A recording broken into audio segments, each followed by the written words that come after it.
Assalamualaikum warahmatullahi wabarakatuh. Innal hamdalillah nahmaduhu wa nasta'inuhu wa nastaghfiruh wa na'udzu billahi min shururi anfusina min sayyiati a'malina. Man yahdihillahu fala mudilla lahu wa man yudlil fala hadiya lahu. Asyhadu an la ilaha illallah wahdahu la syarika lah wa asyhadu anna Muhammadan abduhu wa rasuluhu la nabiyya ba'da.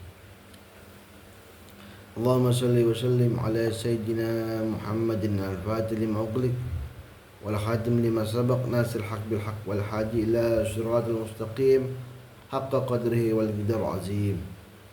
Alhamdulillah, bertemu lagi bersama saya Muhsin dalam official Muhsin Channel. Kali ini kita membahas hal yang sama, yaitu tema fikih yang berasal dari kitab Fathul Qarib karya Imam Qasim Al-Ghazi.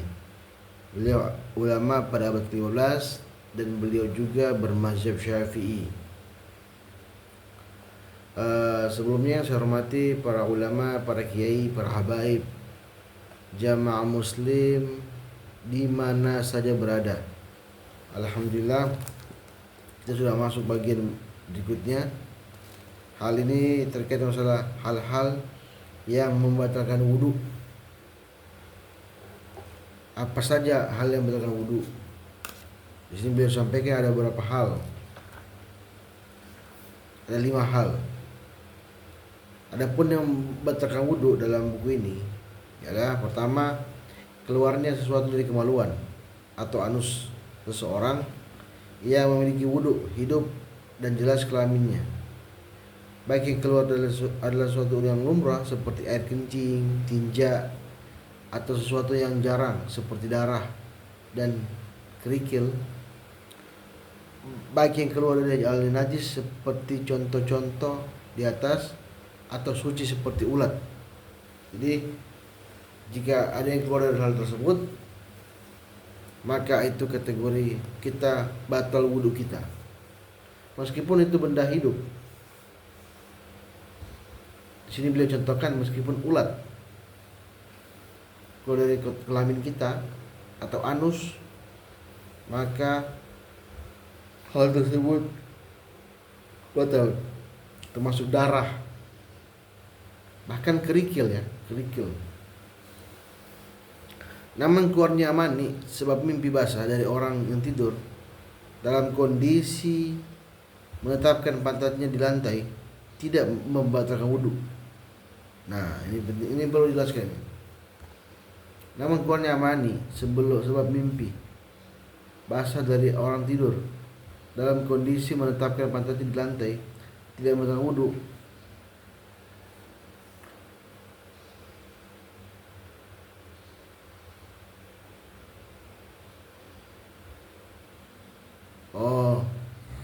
Jadi pemahamannya seperti ini.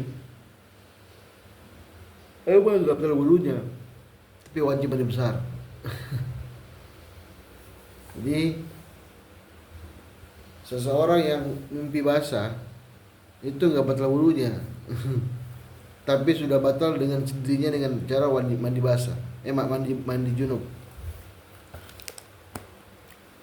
Jadi keluarnya mani tidak membatalkan wudhu, karena pada saat keluar mani mewajibkan mandi basah, mandi besar. Maka seorang tidak seperti itu tidak diwajibkan mengambil wudhu lagi. Ya, memang ketika orang mimpi basah, maka wudhunya batal dan gak perlu wudhu lagi, yaitu cukup mandi besar, dan itu bisa mengganti wudhu. Wudhu bagi seorang khunsa yang tidak punya jenis kelamin hanya bisa dibatalkan jika ada sesuatu yang keluar dari kedua alat kelaminnya. Jadi khunsa atau berkelamin ganda hanya bisa batal jika ada sesuatu yang keluar dari kedua alat kelaminnya. Seperti itu. Berikutnya, hal yang batal wudhu yang kedua, an-naum, tidur dalam kondisi tidak menetapkan pantatnya di lantai. Akan tetapi kata lantai atau tanah dalam sebagian redaksi itu disebut sebagai patokan, frase menetapkan pantat, mengecualikan seorang tidur sambil duduk. Jadi begini, tapi tidak dalam kondisi menetapkan pantat, atau orang yang tidur dalam keadaan berdiri dan orang tersebut tidur terlentang, walaupun dalam kondisi itu dia menetapkan pantatnya alias tidak bergerak sama sekali. Jadi kalaupun dia tidur, maka itu batal wudunya.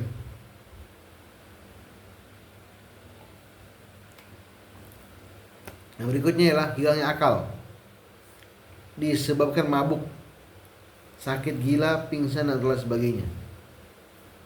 Keempat, persentuhan.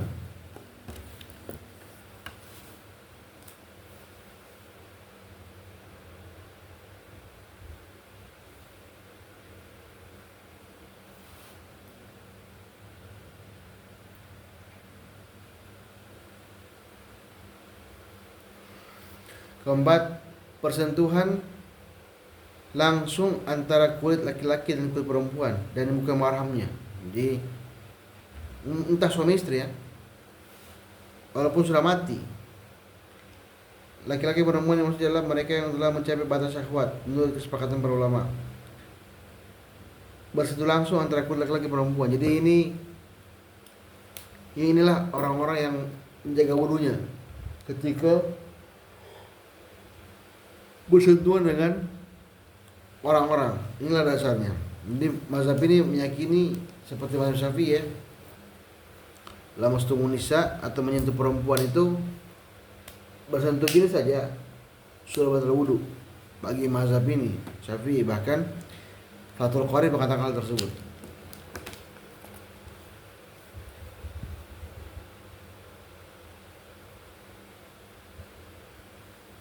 Jadi kalau perempuan dewasa, jadi perempuan dewasa dan laki-laki dewasa bersentuhan, sentuh kulit saja itu batal wudunya.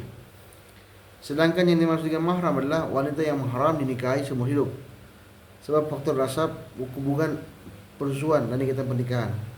Perkataan Imam Abu Suja, tanpa ada penghalang, mengecualikan persentuhan tidak langsung. Kalau demikian wudu seorang tidak akan batal. Dia Abu Suja mengatakan tanpa ada penghalang. Kalau ada penghalang, maksudnya kain, maka nggak batal wudunya. Itu terakhir, yang kelima, yaitu alias hal terakhir yang membatalkan wudu adalah menyentuh kemaluan anak Adam atau lingkar deburnya, telapak tangan bagian dalam. Ini enggak. Telapak tangan bagian dalam ini batal wudu, menyentuh kelamin. Kalau begini enggak. Kalau ini kelamin, ini kelamin. Anda sentuh gini aja, maka enggak batal wudunya. Menyentuh lingkar dubur dapat membatalkan wudu menurut pendapat Imam Syafi'i. Disebut dengan qaul jadid. Apa itu qaul jadid? Ialah pendapat baru atau merupakan pendapat Imam Syafi'i semasa di Mesir dan dipergunakan dalam fatwanya.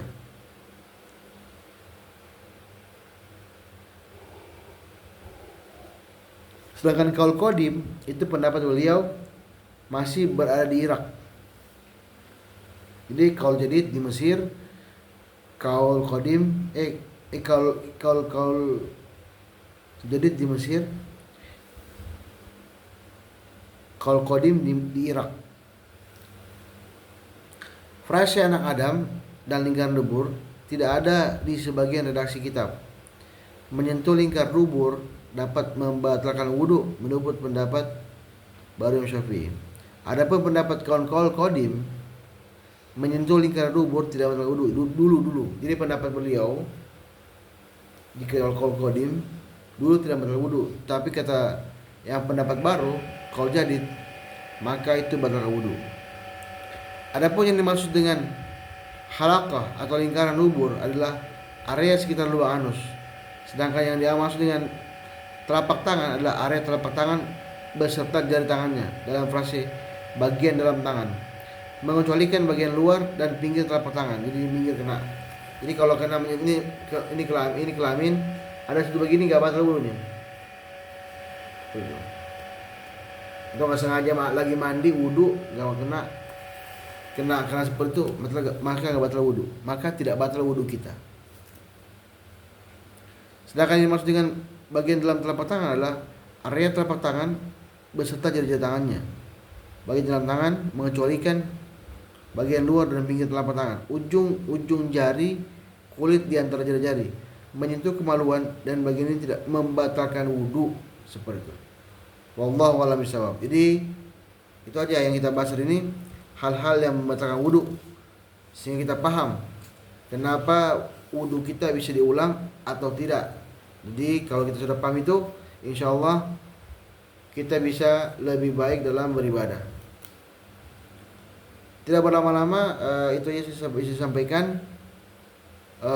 Silakan like, subscribe video ini, dan sebarkan dakwah secara damai. Akhirul kalam, wassalamualaikum warahmatullahi wabarakatuh.